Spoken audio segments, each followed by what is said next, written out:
Benjamin Fulford le 2 octobre 2017. Les États-Unis bombardent la Corée du Nord et le Japon décide de se débarrasser du Premier ministre Abe. La semaine dernière, l'armée de l'air des États-Unis a fait tomber une arme nucléaire sur un sommet de montagne près du site du test nucléaire de la Corée du Nord à titre d'avertissement à ce pays, pour qu'il cesse les provocations aux missiles, selon les sources de la NSA. Les médias du monde ont simplement signalé que des bombardiers américains avaient volé plus au nord de la zone démilitarisée durant le XXIe siècle.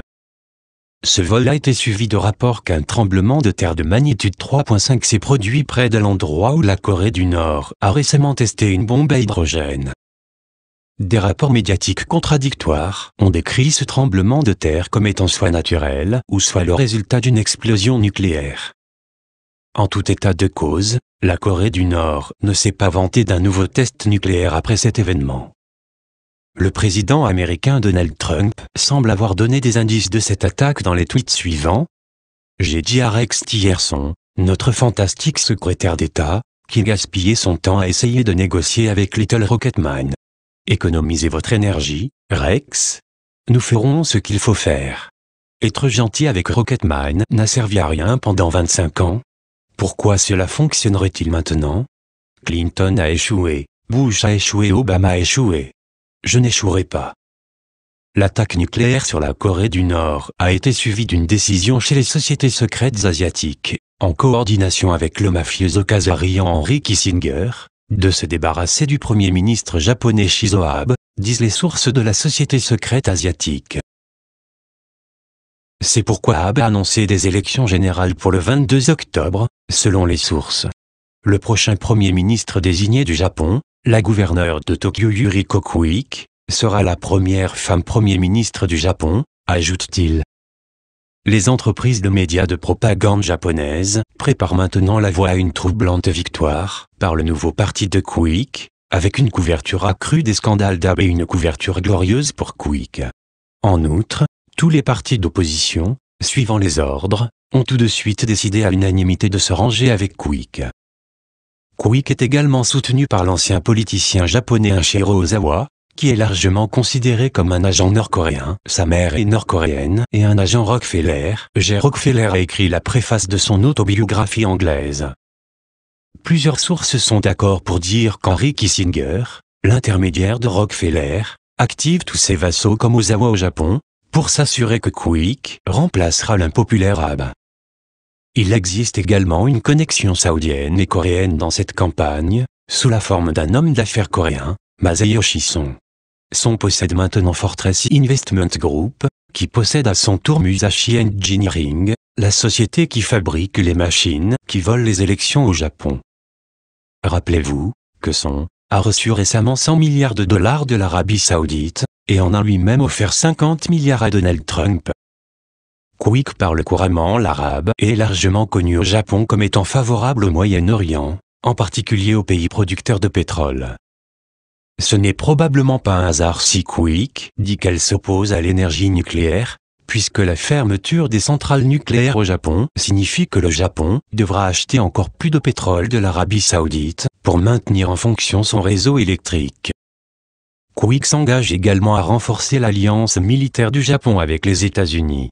Elle le fait parce que tout l'establishment esclave japonais s'inquiète de savoir qui va remplacer l'amiral Harry Harris en tant que premier commandant militaire des États-Unis dans le Pacifique. C'était censé être l'amiral Scott Swift, mais celui-ci a soudainement annoncé sa retraite la semaine dernière, après qu'on lui ait dit qu'il ne remplacerait pas Harris. L'establishment politique esclavagiste du Japon est terrifié à l'idée que le prochain commandant en chef suivra les recommandations de la police de la sécurité japonaise et arrêtera 700 esclaves kazarians, tels que des anciens premiers ministres et des anciens gouverneurs de la Banque du Japon. Que les arrestations se produisent ou non, dépendra de ce que décidera Koike, en supposant qu'elle prenne le pouvoir comme promis. En particulier, elle et l'établissement politique de marionnettes devront cesser d'essayer de déclencher la Troisième Guerre mondiale pour le compte de leur patron Rothschild. Au lieu de cela, il leur sera demandé de faire la paix et de conclure un accord pour réunifier la péninsule coréenne, disent les sources de la CIA en Asie. Avec Stephen Bannon comme ombre du président, à l'extérieur de la Maison-Blanche, et en lançant Kissinger pour contenir la Chine, les nationalistes sont prêts à défaire les mondialistes et les laquais de l'establishment, a-t-il expliqué cryptiquement sur les situations du Pentagone. L'autre servant de l'establishment, Aparab, qui aurait reçu des ordres d'action, est la première ministre britannique, Theresa May, selon les sources de la CIA. May devrait être remplacé par le chef du Parti travailliste du Royaume-Uni et champion de la vérité du 9/11, Jeremy Corbyn, disent les sources. Un accord a été réalisé au sommet pour permettre à Corbyn de s'avancer. Sinon, son peuple aurait publié la véritable histoire de Grenfell Tower, disent les sources. Plus de 400 personnes sont mortes dans cette torche délibérée, ce qui avait été considéré comme un sacrifice pour l'entité satanique Moloch, expliquent les sources. La forteresse de la mafia khazariane d'Israël a également été frappée, du fait que les États-Unis refusent de reconnaître le référendum illégal kurde, disent les sources du Pentagone. En outre, ils ajoutent, la Russie et la Chine ont obligé Interpol à accepter la Palestine, afin que les criminels israéliens, et les terroristes du Mossad, puissent être arrêtés de par le monde entier. Les Khazarians sont également confrontés à de multiples défaites dans leur ancien bastion aux États-Unis. À Hollywood, la police enquête sur la mort, possiblement meurtre, du fondateur de Playboy, Hefner, parce qu'il s'efforçait de négocier une manière d'exposer la pédophilie, la torture, les sacrifices humains et autres horreurs pratiquées par l'élite hollywoodienne, selon les sources du département de police du Pentagone et de Los Angeles.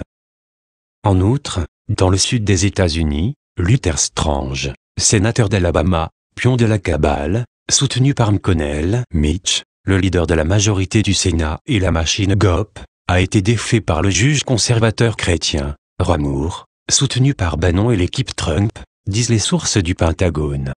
Trump était tiède à propos de Luther et n'a peut-être pas eu d'autre choix que de licencier son gendre, Jared Kushner, pour l'avoir poussé à endosser le mauvais cheval, de même qu'à utiliser des courriels privés, à s'inscrire pour voter en tant que femme et à mentir au sujet de ses autorisations de sécurité et ses informations financières, sans parler d'agir en tant qu'agent d'Israël, ajoute-t-il. L'accès de Kushner à Trump a déjà été restreint par John Kelly, chef d'état-major général de la Maison-Blanche. En outre, avec une junte militaire dirigeant la Maison-Blanche, le général en chef américain, Joseph Dunford, a reçu à l'unanimité l'approbation du Sénat pour un deuxième mandat de 2 ans en tant que président de l'état-major, note le porte-parole du Pentagone. Une tentative khazariane d'utiliser la Ligue nationale de football, NFL, pour contrecarrer l'armée en ordonnant aux joueurs de ne pas se tenir debout lorsque l'hymne national a été joué, a également échoué lamentablement. C'est ainsi que la source du Pentagone a décrit la situation, la NFL, poussée par Hollywood la juive, pour faire la guerre non seulement contre le drapeau américain, mais aussi contre l'armée américaine, et maintenant sous le boycott des patriotes, pas seulement contre la Ligue et ses équipes, mais aussi contre les entreprises commanditaires comme Nike, Ford, Pepsi, Visa, FedEx, Hyundai, Anheuser-Busch, Microsoft, Danone, McDonald's et Procter & Gamble. Le résultat a été ceci, après que Trump ait rallié sa base nationaliste, laquelle a rapidement renversé les manifestations noires de la NFL, la mafia juive de l'Association nationale de basketball, NBA, a reçu le message et a ordonné à ses joueurs majoritairement noirs, de se tenir debout pour l'hymne national, les sources continuent. Dans une autre défaite pour les Khazarians et leurs seigneurs de la drogue, le chef de l'agence antidopage des États-Unis, DEA, Chuck Rosenberg, un protégé de l'ancien chef du FBI, le banni James Comey, a été congédié, après que l'armée américaine ait déjoué ses projets de fusionner la DEA avec le FBI, disent-ils.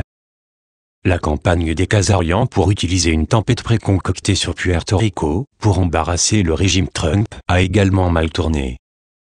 Les Khazarians ont mené une lourde campagne, à l'aide de faux comptes Twitter et des médias de propagande, pour présenter Puerto Rico comme une catastrophe et Trump comme un raciste car ne voulant pas aider.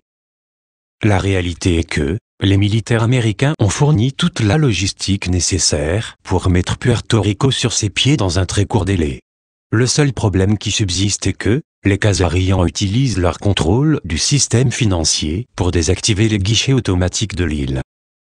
si vous regardez sur les médias de langue espagnole, des images des dégâts relativement mineurs à Puerto Rico, vous pouvez constater que la couverture médiatique des médias en anglais est fausse en majeure partie. Bien sûr, ce qui se passe dans la réalité, c'est que Porto Rico n'a pas remboursé ses obligataires, de sorte qu'il a été coupé du système bancaire khazarian. Les militaires des États-Unis sont alors intervenus avec la logistique et l'argent comptant pour remédier à la situation. Cependant, la junte militaire des États-Unis, utilisant Trump comme tant que figure de proue, n'a toujours pas le contrôle total de ce président, surtout lorsqu'il s'agit de la politique économique. C'est pourquoi Trump a été capable de dévoiler la semaine dernière un plan fiscal qui favorisait de manière écrasante le plus riche 1% de la société américaine. En outre, il y a quelque chose d'étrange dans les relations de Trump avec le Canada et le Royaume-Uni. La semaine dernière, le prince Harry du Royaume-Uni a affiché un signe de main indubitablement satanique, pendant un bon moment, tout en posant pour les médias au Canada, avec Melania Trump. Les sources de la CIA disent que ce fut un signe de la part du prince Harry, que la Melania Trump qu'il a rencontrée n'était pas la vraie Melania, mais une doublure. Les sources du MI5 disent qu'il a voulu dire que Melania était une sataniste.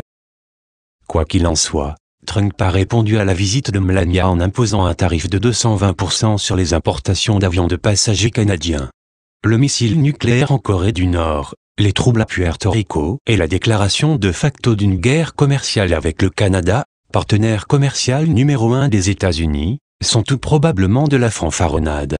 C'est lié au fait que le gouvernement d'entreprise Trump a fait faillite de facto le 30 septembre et vit maintenant sur du temps emprunté. Traduction Estelle P.